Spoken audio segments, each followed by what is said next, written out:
Hello and welcome to K&K Do-It-Yourself, where we will review tools, electronics. We will do stuff that we like. We like cars, Jeeps, we like woodworking, we like home DIY projects, and we will have some electronic hacks in the future. Today we are going to talk about sanders, and we're going to have an unboxing of this Bauer, I believe that's how you pronounce it, sander that I bought at Harbor Freight. Now, there are many brands that you can choose from. I chose Bauer because of the price point. It was $36. I didn't have a coupon, but $36. And this is what we refer to as a consumer grade palm sander. So let's go ahead and open it up. So what we got in here? Okay.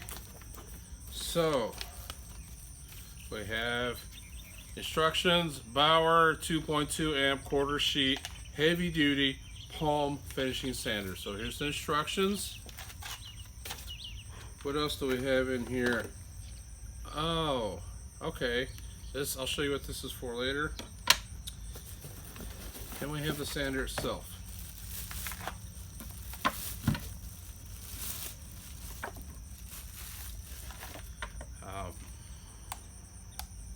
First impressions, it feels good.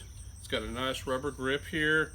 It's got a plastic body like every sander does. It has a little dust collection box. A lot of sanders I see have just like a little cloth bag that kind of hangs off, and that usually gets annoying. And to be honest with you, I usually end up taking it off anyway. It's just a press fit. Here's a tip: you can connect a hose to a shop vac on here, so when you're sanding, you'll suck all that dust in. You see these holes here on the pad? These are holes that that the sanding dust can pass through and either go into your shop vac or into your little dust collection box. I kind of like this hard box instead of the cloth that other sanders have. So let's set this aside. This is called a quarter sheet sander because it uses a quarter sheet of sanding paper. This is what you buy at Home Depot or Ace Hardware or Lowe's. Any you have seen this. I would suggest, my experience with using sandpaper is buy a better quality. You can buy the really cheap stuff, but the paper is really thin on it and tears easy. This is 3M Pro Precision. So let's. So is 3M a good brand? 3M is a good brand. Did they make literally anything that you can imagine? They make glue, they make tape, they make adhesives, they make paint Sanders? products. They're into the industrial. So here we have a sheet of sandpaper. This is not. It's got like a almost a rubber type plastic coating on it. It's almost cloth-like. This is what you want. If you buy the cheap sandpaper, it is actually paper with the garnet glued on it, and that paper rips easy. I figure that paper isn't good whenever that's going really fast. Yes, good point, Keegan. So, how do you get a quarter sheet? You could take scissors and a knife. Well, if you notice, this is abrasive. So what it's going to do is going to wear down your knife. It's going to wear down your scissors.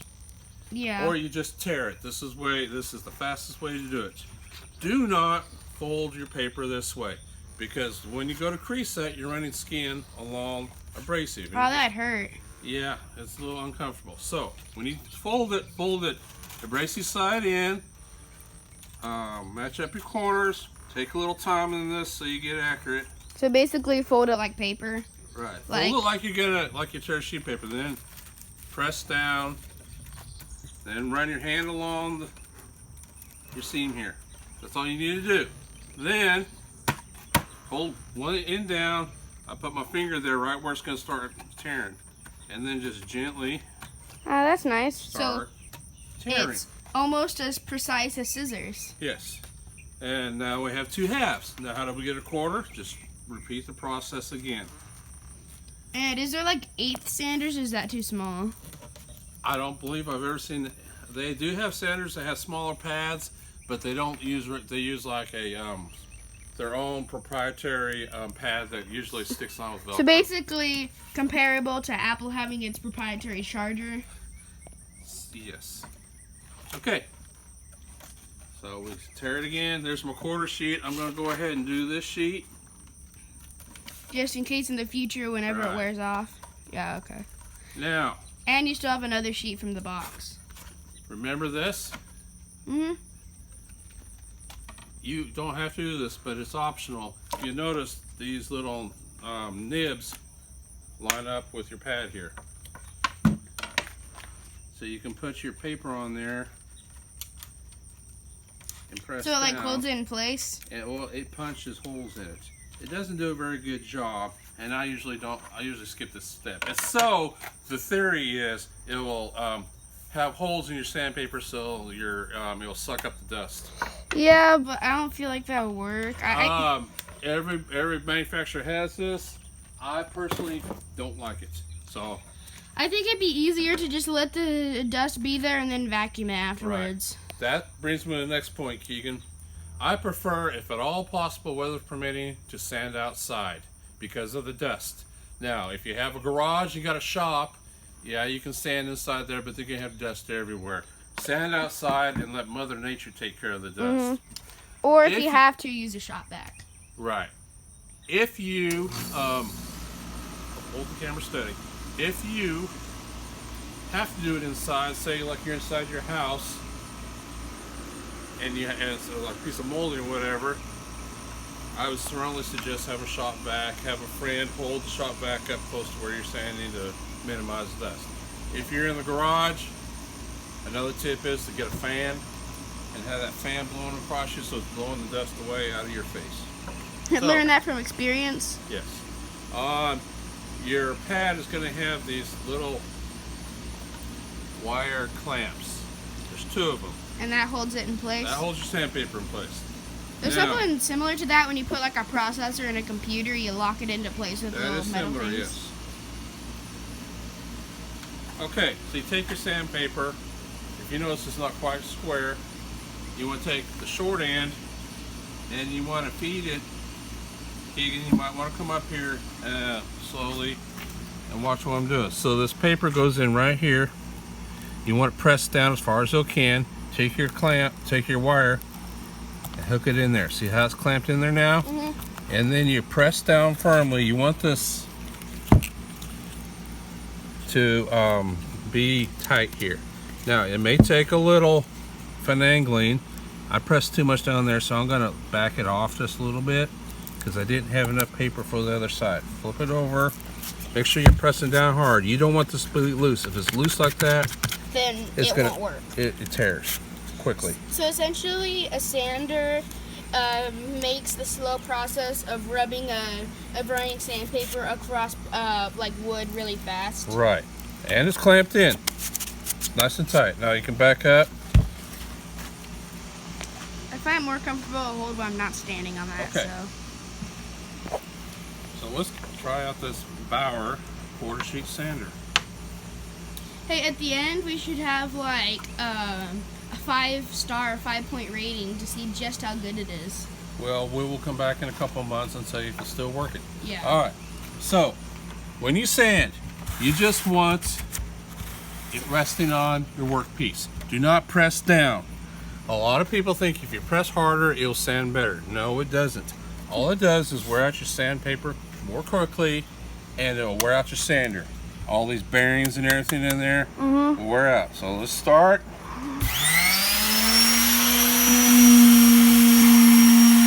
Gently glide it back and forth.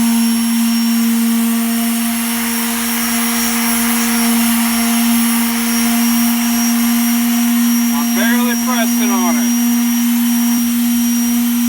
Pretend like you're petting your dog. Right. Now, this is, I believe, 120 grit. It's not. Let's talk about. Okay, camera on me. It's not as aggressive as like a say an 80 grit. So the lower the grit, the rougher it is. The lower the number, the rougher it is. The higher the number, the finer it is. Like auto body shops, when they're finishing a car, they will get up to over 1,000 grit. So it's barely even scratching. Because when you have a rough grit, say like 100 or 80 grit, it will take off a lot of material quickly, but you also see marks that the grit Yeah. right. But that is much smoother though. This is how.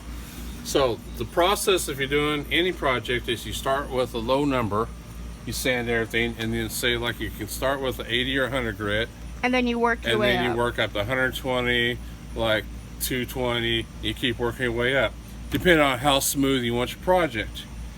And the higher the number, the finer the grit, you will not be able to see the sanding marks. Now you will go through and sand a whole project and think, man, I don't have any marks. The minute you put oil on it, or paint, or varnish, or polyurethane, whatever your finish you're using, man, those imperfections will pop. You will see them. So if you think you're done sanding, sand it some more.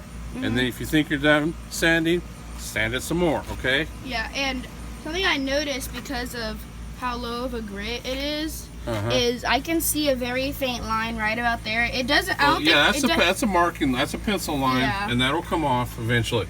like it doesn't show up on camera, but there's a very you fine will line. see lines. Now this project is a rustic bookshelf, so I'm not going to go all crazy and get it super smooth. I just want it rustic. So I'm going to use linseed oil on it, and that's it. So primarily, probably like you don't want to get super smooth, because if it really was rustic, do you think that people would spend all their time making it super smooth? That is true. That's a good point. So that is everything you need to know about a palm sander. They're relatively safe. There's some pinch points here. You can watch your fingers, but Basically, if you have common sense, you'll be fine. right. All right. Thank you for watching K&K Do It Yourself. Be sure to hit that like button and comment and share. And next episode, we should be showing you how to use the grinder unboxing. The grinder. We'll do a review on a how-to on the grinder.